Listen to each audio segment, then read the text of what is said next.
Sebelum menonton video ini, tombol subscribe dan tombol notifikasinya, mengetahui video-video terbaru di akun ini. Jadi itu tugasnya membuat atau mencatat daripada panjang alat tulis kalian yang kalian miliki minimal 5 benda. Sebelum menonton video ini, tombol subscribe dan tombol notifikasinya, mengetahui video-video terbaru di akun ini. Terima kasih. Angket tadi. Nah isinya, jika kamu pernah melakukan itu, mungkin di kegiatan bahasa Indonesia kan sering itu ada kuis-kuis, ada angket ya, seperti itu. Misalnya contohnya seperti ini, ada di dalam gambar 7.2 ada nama, kelas, tanggal lahir, nama ayah, nama ibu, nama makanan favorit, minuman favorit, pelajaran favorit. Nah itu adalah untuk angket yang ingin ditanyakan. Nah kemudian ada kuesioner yang meliputi 8 jenis informasi tadi yang di atas tadi. Itu tinggal tulis aja, yang menjawab atau teman-teman yang dikasih tinggal nulis namanya, si Tata, kelasnya kelas 5, tanggal lahir tanggal 30 Februari tahun 2030 misalnya, nama ayah Jono, nama ibu Santi, nah, dan seterusnya. Itu ada cara mengisi daripada kuesioner. Nah itu namanya kita sedang mengumpulkan data. Paham ya? Jadi cara mengumpulkan data seperti itu. Oke. Berikutnya melakukan pengukuran langsung. Nah ini pengukuran langsung berarti harus dipegang, harus dilakukan sendiri. Mengukur Bapak, apakah mengukur berat badan, apakah mengukur panjang, apakah mengukur tinggi, atau mengukur apa saja, pokoknya diukur sendiri ya. Jadi selain dengan survei tadi, pengumpulan data dapat dilakukan dengan pengukuran langsung. Waktu kelas 4 mungkin kamu pernah melakukan mengukur waktu, panjang, berat, dan sudut. Nah, di sini coba kamu lihat pengumpulan data dengan pengukuran langsung. Yang pertama, nomor 1, mengukur tinggi badan teman. Yaitu namanya pengukuran panjang menggunakan meteran. Ya. Nomor 2, mengukur berat badan teman menggunakan timbangan. Ya, pengukuran berat. Mengukur waktu lari 100 meter dari 12 atlet misalnya. Itu berarti pengukuran waktu menggunakan stopwatch. Nah, kira-kira kamu bisa melakukan nggak ini, melakukan pengukuran langsung? Bisa, pasti bisa. Nah, sekarang untuk ini coba kalian bisa mencari atau bisa mengumpulkan beberapa alat yang ada di sekitar kamu. Misalnya alat tulis, ada pensil, ada pulpen, ada spidol, ada penggaris, ada penghapus, ada tip X, ada macam-macam ya. Di situ kamu bisa kumpulkan semuanya, kemudian kamu bisa ukur panjangnya berapa senti. Ya, diukur. Nah, setelah diukur nanti akan ketemu itu namanya pengumpulan data, ya kan? Nah, kalau sudah dikumpulkan datanya, baru nanti kita sampaikan datanya bagaimana caranya. Seperti itu. Bisa ya? Pasti bisa mengukur seperti itu gampang. Video ini, Klik tombol like, tombol subscribe dan tombol notifikasinya, mengetahui video-video terbaru. Oke. Misalnya juga pengukuran, ini mengukur apa nih?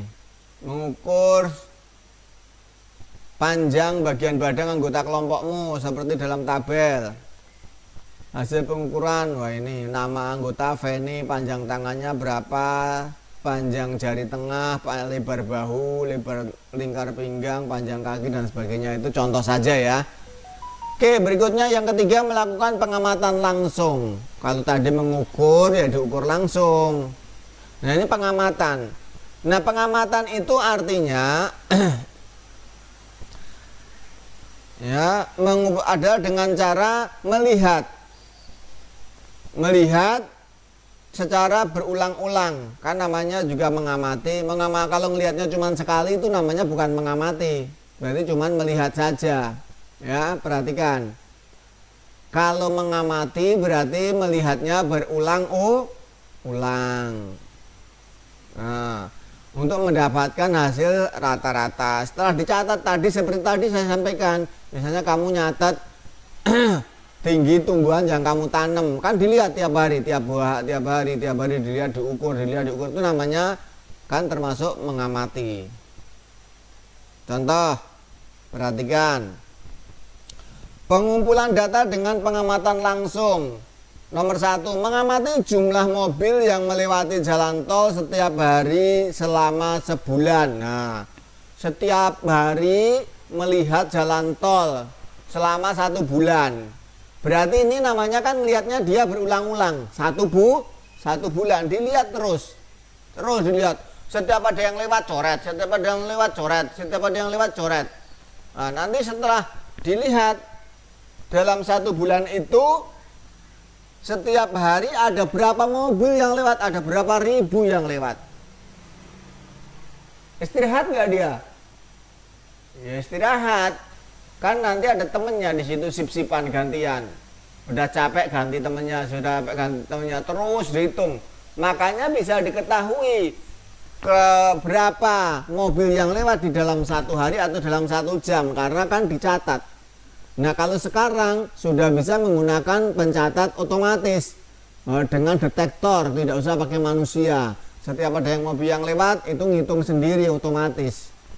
Nah, kemudian yang kedua, mengamati banyaknya buah yang dihasilkan dari 50 pohon tomat misalnya. Ada kebun tomat, setiap 50 pohon itu menghasilkan berapa kuintal misalnya. Nah itu dilihat, diamati. Itu contoh-contohnya. Kemudian lagi contoh, mengamati tentang banyaknya pengunjung perpustakaan, banyaknya pengunjung kantin, banyaknya pengunjung koperasi, banyaknya pengunjung tempat wisata dan lain sebagainya. Nah itu adalah melihat secara berulang-ulang, namanya mengamati. Kalau cuma sekali namanya bukan mengamati, tetapi apa tadi? Melihat atau pengukuran langsung. Nah, jadi penjabaran yang sudah saya sampaikan tadi, untuk mengetahui cara-cara pengumpulan data, mungkin kalian sudah ada gambaran. Kira-kira tujuan pengumpulan data itu untuk apa? Ada yang tahu? Ya, tujuan pengumpulan data adalah untuk memperoleh gambaran sesuatu itu dalam keadaan yang sebenarnya, untuk dijadikan dasar pengambilan keputusan. Contoh, tadi kalau sudah ditulis dengan benar, maka terdapat gambaran, oh ternyata berat badan anak atau berat badan bayi ini normal, bagus, karena hasil timbangannya ada kenaikan terus menerus. Kemudian kalau yang tadi nyatet mobil di jalan tol, kemudian wah ini ada jam-jam padat nih, kalau setiap berangkat jam kerja pulang jam kerja jalannya jadi macet, maka kemudian ada kebijakan ganjil genap.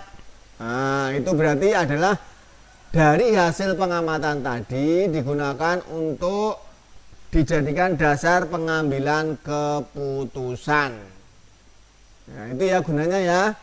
Jadi ada dua, memperoleh gambaran suatu keadaan dan dijadikan dasar pengambilan keputusan. Oke, sampai di sini mungkin ada pertanyaan, dipersilahkan.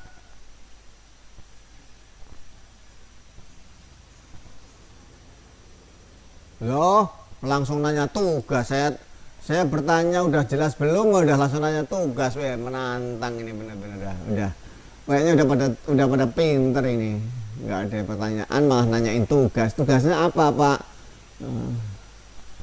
Udah jelas. Ya udah. Tadinya saya nggak mau ngasih tugas. Saya tuh kalau tanya kelas 5, kalau saya GM begini nggak ada tugas. GM ya GM aja, kalau tugas ya tugas aja. Oke. Ya ada. Demikian yang saya sampaikan. Sekian, semoga bermanfaat dan terima kasih atas perhatiannya. Jangan lupa untuk subscribe, like, dan share dari ekobudaya.com. Assalamualaikum warahmatullahi wabarakatuh.